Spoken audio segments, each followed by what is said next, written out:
हर हर महादेव, जय भोलेनाथ। नमस्कार दोस्तों, मैं साधना पांडे मार्गदर्शन पे आपका स्वागत करती हूँ। दोस्तों, मैं बात करूंगी हरतालिका तीज व्रत की पूजा सामग्री कौन कौन सी है और किन किन सामग्रियों से आप बड़ी आसानी से घर पे पूजा कर सकते हैं। सर्वप्रथम तो आप ऐसी जो है प्रतिमा शिव पार्वती की यानी कि शिव परिवार की मिट्टी की प्रतिमा जरूर बनाएं, क्योंकि इस पूजा में जो है इस प्रतिमा का अपना विशेष स्थान है, विशेष महत्व है। और दूसरी चीज़ की कलश आपको इसमें रखना बहुत अनिवार्य है। कलश रखने के लिए जैसा आप जानते हैं आपको पंच पल्लव चाहिए, एक लोटा चाहिए जिसमें कि आप जल वगैरह भर लें और भर करके तैयार कर लें। कलश में डालने के लिए ये सामग्री आप देख सकते हैं। कलश में डालने के लिए सिक्का है, सुपारी है और हल्दी, ये कलश में डाल करके कलश स्थापना होगी। अगली चीज़ है कि आपको अक्षत लेना होगा, सिंदूर माता को अर्पित करने के लिए गौरा को, और रक्षा सूत्र चाहिए, धूप बत्ती चाहिए, और ये है गंगा जल जिससे कि भगवान महादेव को अभिषेक कराएंगे, शिव परिवार को अभिषेक कराएंगे। और ये है दीपक, यानी कि दीपक जो कि आपको प्रज्वलित करना अत्यंत आवश्यक है।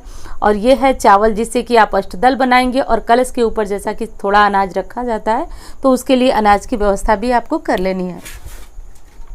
अब यहाँ देखिए शिव जी के अभिषेक के लिए यहाँ पे दही है, आप देख सकते हैं यहाँ दही है, और ये घी है, ये शहद है, और ये फूल है, यानी कि लाल फूल माता गौरी को अर्पित करेंगे, पीले फूल गणेश जी को, और ये आंकड़े का फूल है जो कि महादेव को विशेष प्रिय है, और ये फूल सफ़ेद फूल है जो कि महादेव जी को अर्पित किया जाता है। ये समी पत्र है शिव जी को अर्पित करने के लिए, और ये दुर्वा यानी कि दुर्वा घास जो कि गणेश जी और नंदी जी को अर्पित की जाती है, तो इससे विशेष मनोकामनाओं की पूर्ति होती है। और ये कुछ बेलपत्र है जो कि महादेव जी को समर्पित किया जाता है।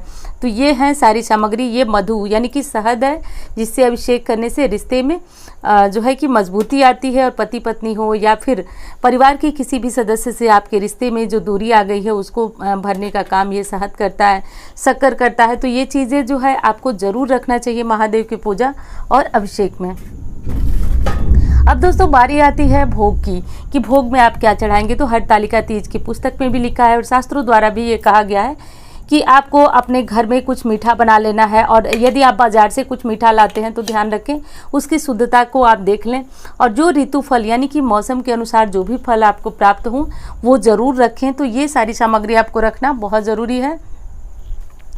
अब बारी आती है आपके श्रृंगार सामग्री की, कि कौन कौन सी सामग्री जो है आपको श्रृंगार में रखनी है और क्यों रखनी है। दोस्तों आप सभी जानते भी होंगे कि श्रृंगार सामग्री रखना हमारे लिए अत्यंत आवश्यक है, क्योंकि ये जो पूजा है वो अपने पति की दीर्घायु के लिए, सौभाग्य के लिए करते हैं। तो ऐसे में श्रृंगार सामग्री का अपना अलग महत्व होता है। तो ये कुछ न कुछ वस्त्र जरूर रखें, संभव हो तो साड़ियाँ वगैरह भी रख सकते हैं, ब्राह्मणी को दान देने के लिए, माता गौरी को समर्पित करने के लिए। और ये चूड़ी वैसे तो लाल ही रखें, ये ज़्यादा शुभ मानी जाती है, तो लाल चूड़ियाँ रख लें। नेल पॉलिश है, लिपस्टिक है, ये पाउडर है, ये पैर कलर यानी आलता है, बहुत जगहों पे इसको महावर बोला जाता है। ये सिंदूर है, बिंदी है, और ये रबड़ है, ये मेहंदी है। तो ये सारी सामग्री आप रख सकते हैं, काजल इत्यादि जो भी आपको मिल सके, जो आपका सामर्थ्य हो। यदि संभव हो तो ये सारी रखें, ना संभव हो तो इससे भी कम, लेकिन कम से कम आपको सिंदूर, बिंदी और मेहंदी ये सारी चीज़ें ज़रूर रखनी है। तो दोस्तों ये छोटी सी जो थी पूजा सामग्री की लिस्ट थी। एक महादेव जी की फ़ोटो आपको चाहिए। वैसे यदि आप इस तरह से प्रतिमा बना लेते हैं मिट्टी की, तो आवश्यकता नहीं है कि आपको शिव जी की प्रतिमा रखनी आवश्यक है, लेकिन रख लेते हैं तो उचित है। वैसे शिव परिवार की फ़ोटो सबके घर में होती ही है। और ये है हमारी हरतालिका तीज व्रत की पुस्तक। आप जानते हैं हरतालिका तीज व्रत में कथा सुनने का बहुत अधिक महत्व है। तो यदि आपके घर पंडित जी आते हैं, वो कथा करते हैं तो बहुत अच्छी बात है, नहीं करते हैं तो आप इस तरह से पुस्तक आपको बाजार में मिल जाएगी, आप वो ले लें और पुस्तक ज़रूर पढ़ें। वैसे इसमें नियम भी कुछ दिए गए हैं जिनको कि आपको ध्यान रखना अत्यंत आवश्यक है। तो दोस्तों ये छोटी सी जानकारी थी, और उम्मीद करती हूँ जानकारी आपको पसंद भी आएगी।